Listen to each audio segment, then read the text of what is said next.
మా పార్టీ కాదు, మీ legal cell secretary ఆయన తీసుకెళ్లి కేసు పెట్టేశారే. చింతమనేని ప్రభాకర్ను మాత్రం సన్మానించారండి. తీసుకెళ్ళి అయ్యా మీరు బ్రహ్మాండంగా దాడి చేశారు, బ్రహ్మాండంగా తిట్టారు, మందేసి బ్రహ్మాండంగా చిందేశారు, ఇక మీకు సన్మానమే చేయాలని పోలీసులు తీసుకెళ్లి ఆయన కూర్చోబెట్టి సత్కరించి చక్కగా ఇంటికి పంపారు. ఏ రాజ్యం అంటారు దీన్ని? జంగిల్ రాజ్యం అనరా? దుర్మార్గ రాజ్యం అనరా? అన్యాయమైన రాజ్యం అనరా? ఏమంటారు దీన్ని చెప్పమని అడుగుతా ఉన్నా. నారా చంద్రబాబు నాయుడు గారిని, హోంమంత్రి గారిని, రాష్ట్ర ప్రజానీకం దీన్ని ప్రశ్నించాలా వద్దా అని నేను అడుగుతా ఉన్నా. దీంట్లో నాకు అర్థం కాదు. పోలీసులు అంతమంది ఉన్నారుగా, చూడలేదా? ఏం జరిగిందో అర్థం కాలేదా? పోలీసులే బయటికి తీసుకెళ్లారు కదా బట్టపల్లిగా, దానికి కేసు పెట్టరా? మా మీద అయితే కేసులు పెడతారు. మా సభలు జరుగుతుంటే మా సభలను అడ్డుకుంటారు. డిఎస్సి దిష్టి బొమ్మ తగలేస్తే దాన్ని అడ్డుకుంటారు. జగన్మోహన్ రెడ్డి గారి దిష్టి బొమ్మనేమో దగ్గరుండి తగలేస్తారు. వాట్ ఈ దిస్ అని అడుగుతా ఉన్నా. ఇదేనా ఈ రాష్ట్రంలో జరుగుతున్నటువంటి వ్యవహారం?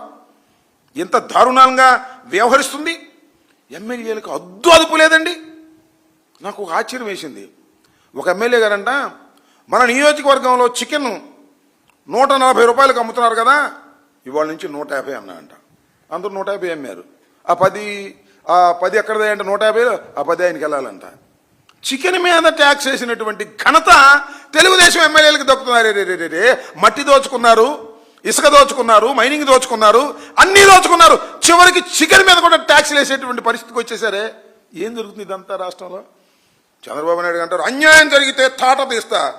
తాట నీ తాట తీసేటట్టున్నారు. చికెన్ మీద ట్యాక్స్ కాజేసి, మట్టి కాజేసి తాట తీసేటట్టున్నారు. ఇప్పుడు ఈయన తాటది మందు వేసుకుని చిందేసి ఆయన మీద ఇంటి మీదకి వెళ్ళి, ఈడుపు గంటి శ్రీనివాస్ గారి ఇంటి మీదకి వెళ్ళి గందరగోళం చేశాడు కదా, ఆయన తాటది. ఆయన తాట ఎట తీస్తావు? ఈయన తాట తీస్తావు. పాపం శ్రీనివాస్ అని ఆయన మీద దాడి చేశారు కదా, ఆయన చింతమనేని ప్రభాకర్కి వ్యతిరేకంగా మాట్లాడాడని అతని మీద తాట తీసేటటువంటి పరిస్థితులకు మీరు దిగజారిపోయి ఇవాళ ఇంత దారుణమైనటువంటి పరిస్థితులు రాష్ట్రంలో కొనసాగుతున్నాయి. దీనికి సమాధానం చెప్పాలి. పోలీస్ వ్యవస్థ సిగ్గుపడాలి. Insult to the police. Indian police, Andhra police కాకి బట్టలు వేసుకొని 3 సింహాలు పెట్టుకొని అన్యాయం జరుగుతుంటే అన్యాయం చేసిన వాడికి రక్షణగా ఉండేటటువంటి పరిస్థితిలోకి ఎందుకు దిగజారిపోయారో ఒక్కసారి ఆలోచించుకోవాలని మనం చేస్తున్నాం. ఈ పోలీస్ బాస్కు తెలియదు, ఇక్కడే ఉంటాడు పోలీస్ బాస్ ఒక ఆయన. ఐపీఎస్, సుప్రీం, డీజీపీ బాస్ ఏం చేస్తున్నావు? ఏం చేయట్లేదు నువ్వు. మా ఇంటి మీద దాడి జరిగితే ఏం చేసావో చూశాంగా. మా ఇంటి మీద దాడి జరిగింది, వాళ్ళ మీద కేసు పెట్టవు, నా మీద కేసు పెడతావు, నన్ను లోపలేస్తావు. శభాష్. అంతేకాదు, మా కొవ్వూరు ఎమ్మెల్యే నల్లపరెడ్డి శ్రీనివాసుల ఇంటి మీద దాడి జరిగింది, ఏం చేయవు, వాళ్ళని వదిలేస్తావు. మా జోగి రమేష్ ఇంటి మీద దాడి జరిగింది, ఏం చేయవు, వదిలేస్తావు. ఎక్కడికి వెళ్తుంది రాష్ట్రం? అరాచకం జరుగుతూ ఉందా లేదా? పోలీసులే సంఘ విద్రోహ శక్తులుగా వ్యవహరిస్తే ఈ రాష్ట్రం బతుకుతుందా అని అడుగుతా ఉన్నా.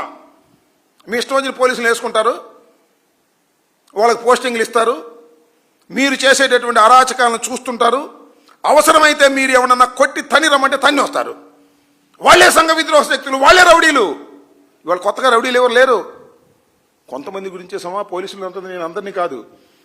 చంద్రబాబు నాయుడు గారి ఎమ్మెల్యేలు ఎవరైతే తెచ్చుకుని కూర్చోబెట్టుకున్నారో ఆ సీటుల్లో సిఐల్ని, ఎస్ఐల్ని, వాళ్లే లాఠీలు చూపిస్తున్నారు, వాళ్లే డబ్బులు వసూలు చేస్తున్నారు, వాళ్లే కమిషన్లు మీకు ఇస్తున్నారు. ఏమిటి అన్యాయం? ఇదేనా ఇలాగైనా జరిగేది? ఈ ఒక్క చింతమనేని ఎమ్మెల్యే బాగా ఓవర్ యాక్షన్ చేశాడు అనుకో, ప్రతి వాళ్ళు అంతేగా, అన్ని చోట్ల అంతే, ఇక్కడే కాదు. మీరు ఒకసారి వెనక్కి వెళ్ళి చూసినట్టయితే ఇక్కడ ఒక విషయం చెప్పాలండి. చింతమనేని ప్రభాకర్ గారి మీద 94 కేసులు ఉన్నాయంట. ఇంకా సెంచరీ రాలా, ఇంకా 6. ఇది పెడితే 95 అయ్యేది. ఇక బెటరు. చింతమనేనికి అచ్చోసిన ఆంబోతులాగా వదిలేశారు. కేసు పెట్టే పనే లేదు. ఇక ఎవడైనా కొట్టొచ్చు, ఎవడైనా తిట్టొచ్చు, ఎవడింటి మీద కన్నా వెళ్ళి డబాయించవచ్చు, తాగి చిందేయచ్చు. శబాష్. చంద్రబాబు నాయుడు గోల్డ్ మెడల్ ఇస్తాడు. వీళ్ళకి ఏమిటి అన్యాయం? 94 కేసులు ఉన్నాయి, ఇది 95వ కేసు. ఈ కేసు బెటరు.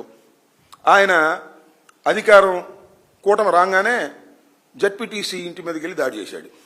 దెందులూరు జడ్పీటీసీ ఇంటి మీదకి వెళ్ళి. అలాగే కామిరెడ్డి నాని అని వైఎస్ఆర్సీపీ సీనియర్ నాయకుడు, ఆయన